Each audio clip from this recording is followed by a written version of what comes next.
नमस्कार, मैं रंजन कुमार ई2ई क्लास में आप सबका फिर से एक बार स्वागत करता हूं। तो आज सीटेट पेपर 2 का एग्जाम 12 बजे खत्म हुआ है। तो हम लोग आज इस वीडियो में पेपर 2 के सॉल्यूशन को लेकर आए हैं। तो हम लोग देखते हैं कि इस बार किस तरह के प्रश्न पूछे गए, उनका सॉल्यूशन क्या होगा। तो इस वीडियो के अंत तक बने रहिए और देखते हैं कि किस तरह के प्रश्न पूछे गए हैं। अगला जो सब्जेक्ट है भाषा 1 का हिंदी। तो यहाँ देखने को मिल रहा है आपको कि 91 से लेकर 120 तक जो है हिंदी का प्रश्न पूछा जाएगा। और यहाँ पर ये एक पैसेज दिया जा रहा है जिसको पढ़कर जो है आपको 91 से 99 तक का आंसर देना है। तो चलिए इस पैसेज को हम लोग देखते हैं और इस पर जो प्रश्न दिए गए हैं उसको हम लोग देखते हैं। तो पहला प्रश्न आपके सामने है जो कि इस पैसेज से लिया गया है कि विशेषण विशेष्य का उदाहरण नहीं है। तो इसका जो सही आंसर है वह है मानव अस्तित्व, ऑप्शन नंबर 2। 92 उल्लेखनीय परिवर्तन से तात्पर्य है। तो यहाँ पर 4 ऑप्शन आपके सामने है, तो इसका सही आंसर है महत्वपूर्ण परिवर्तन। इसी प्रकार तीसरा प्रश्न, मानव में कौन से 3 पक्ष हैं? मानव में कौन से 3 पक्ष हैं? तो यह तीनों पक्ष हैं भौतिक, मानसिक और आध्यात्मिक। 94 नंबर, उन्नति प्राप्त करने के लिए आवश्यक है कि मनुष्य में क्या होना चाहिए कि अपनी कमियों को वह जान ले।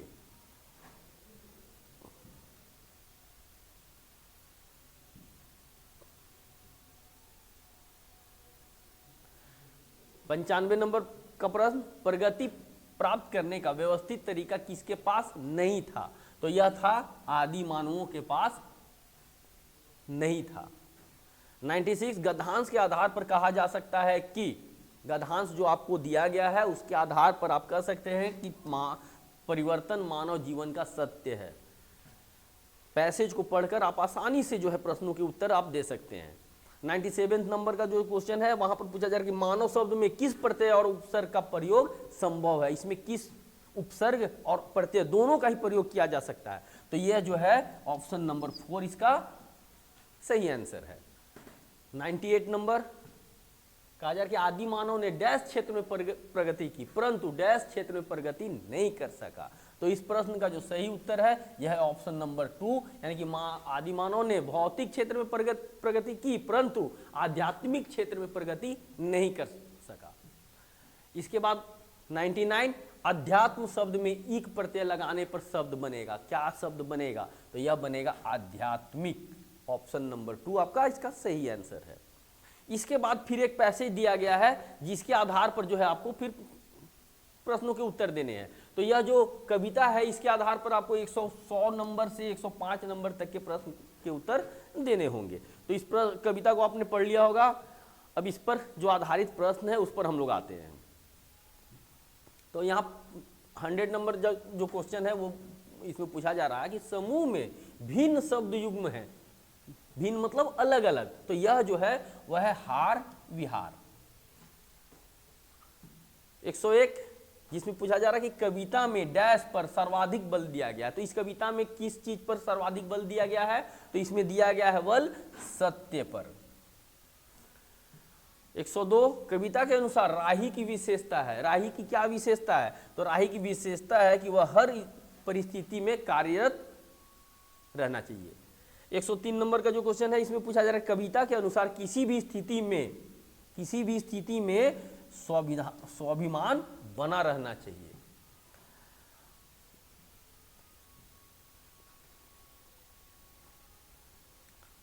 वन 104 नंबर का जो क्वेश्चन है इसमें पूछा जा रहा है कि अंधकार डैश का प्रतीक नहीं है। इन सब निगेटिव चीज को आप जरूर ध्यान दिए होंगे। नहीं है, तो नहीं है, कौन सा नहीं है? समाधान इसका जो है प्रतीक नहीं है। इसी तरह 105 नंबर के प्रश्न में पूछा जा रहा है कि इस कविता का मुख्य स्वर क्या है? तो इस कविता का मुख्य स्वर है ओज। उपचारात्मक शिक्षण किसके लिए है? तो इस प्रश्न का जो सही उत्तर होगा वह होगा ऑप्शन नंबर 2, यानी कि उन शिक्षार्थियों और अध्यापकों के लिए जिन्हें अपने शिक्षम अधिगम युक्तियों को समझने और बदलने सुधार लाने की जरूरत है।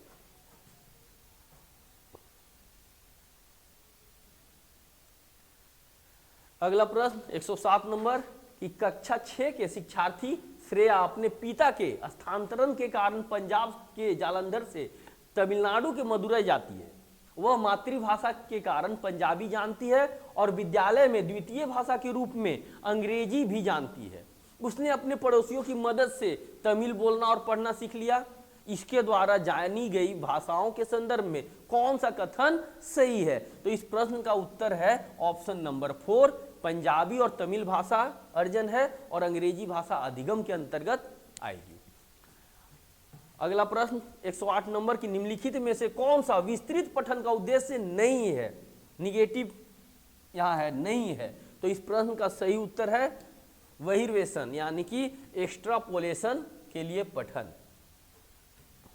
अगला प्रश्न 109 नंबर की शिक्षण की वह विधि जिसमें अध्यापक और 4 विद्यार्थी विभिन्न भूमिकाओं के साथ एक सहयोगात्मक अधिगम समूह का गठन करते हैं। पाठ्य वस्तु की विषय वस्तु पर संवाद किया जाता है जिसमें समीपस्थ विकास का क्षेत्र सृजित होता है और परिणामतः पठन बोध में सुधार होता है। इस विधि को क्या कहेंगे? तो इस विधि को हम कहेंगे पारस्परिक शिक्षण। 110 नंबर यहां बोला जा रहा है कि वह भाषा क्या है जिसका प्रयोग हम दिन प्रतिदिन के लिए आमने सामने की अंतःक्रिया के लिए करते हैं। तो इस प्रश्न का सही उत्तर है ऑप्शन नंबर 1, बुनियादी अंतर्वैयक्तिक संप्रेषण कौशल यानी कि VICS।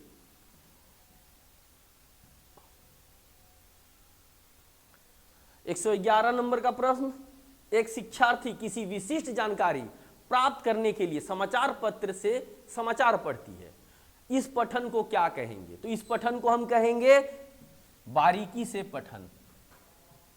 अगला प्रश्न 112 नंबर, मिडिल स्तर पर अध्यापन करने वाली अध्यापक एक पाठ्य सामग्री छोटी कहानी पठन के लिए देती है और कहती है कि सत्ता एवं न्याय के दृष्टिकोण से इस पाठ्य सामग्री के अर्थ व विचारों पर चर्चा करो। अध्यापक अपने शिक्षार्थियों में किसका विकास करने की चेष्टा कर रहे हैं? तो इस प्रश्न का जो सही उत्तर है वह है ऑप्शन नंबर 2 यानी कि समालोचनात्मक भाषा विकास।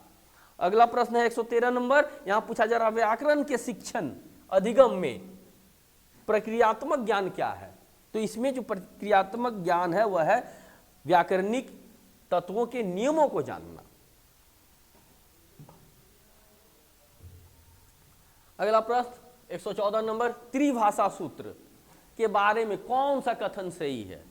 तो इसका सही आंसर है ऑप्शन नंबर 4 यानी कि मातृभाषा, घर की भाषा, क्षेत्रीय भाषा, प्रथम भाषा के रूप में। अगला प्रश्न 115 नंबर, एक भाषा अध्यापक अंग्रेजी में कहानी सुनाती है और शिक्षार्थियों से कहती है कि उन्हें भी भाषा आती है, उस भाषा में यह कहानी समूह में सुनाए, फिर कक्षा की सामान्य भाषा में यही कहानी सुनाए। इस शिक्षण शास्त्रीय युक्ति को किस रूप में जाना जाता है? तो इस शिक्षण शास्त्रीय विधि को बहुभाषा शिक्षण के नाम से हम जानते हैं। अगला प्रश्न 116 नंबर कि कोझिकोडी में एक विशेष समुदाय में बोली जा रही मलयालम इसी स्थान के दूसरे के द्वारा बोली जा रही है। मलयालम से थोड़ी सी भिन्न है। विशेष समुदाय द्वारा बोली जा रही मलयालम को किस रूप में जाना जाएगा? तो इसका जो सही आंसर है वह है ऑप्शन नंबर 1, मलयालम की क्षेत्रीय बोली।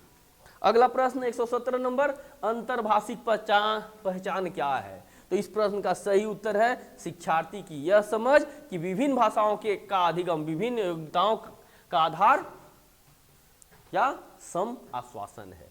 अगला प्रश्न है आपको 118 नंबर, इसमें पूछा जा रहा है कि नीचे दिया गया अधिगम कार्य शिक्षार्थियों को विभिन्न समूहों में करने के लिए दिया गया है। पता लगाएं कि शब्द समता के अधिगम की इस गतिविधि को किस रूप में जाना जाएगा। यहां पर आपको दिया गया परिवार, संबंध या भावनाएं। तो इसका जो सही आंसर होगा समूह शब्दावली।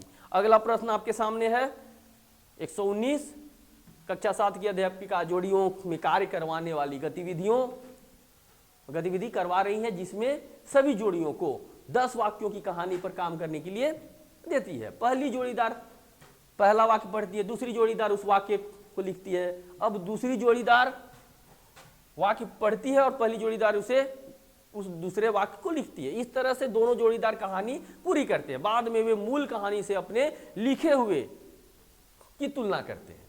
इस गतिविधि को क्या कहेंगे? तो इस गतिविधि को हम कहेंगे पारस्परिक श्रुतलेख।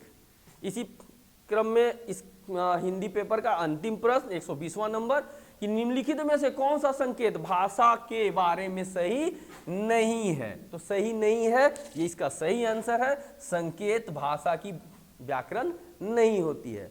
तो इस तरह से हमने हिंदी यानी कि पेपर 1 के सभी प्रश्नों का उत्तर किया। इसके बाद फिर हम लोग अगले पेपर में आते हैं।